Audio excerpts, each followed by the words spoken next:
Hey, it's the Siren Collector here, and we're in Romney, Indiana, and at the fire department, as you may have seen at the starting, is that there's actually a Fedelcode Model 2 on the roof. Right there.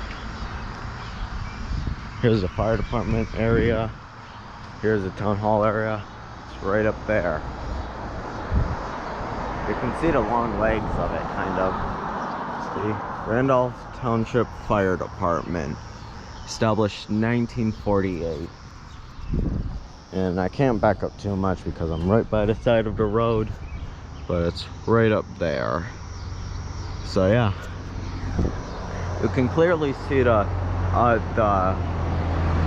chopper if you look closely. And the legs. Can't tell if there might be a coding mechanism in there, but I doubted that there's a coding mechanism in there. But other than that, that's pretty much it. So yeah, hope you enjoyed the video, and see you later. So yeah, bye for now.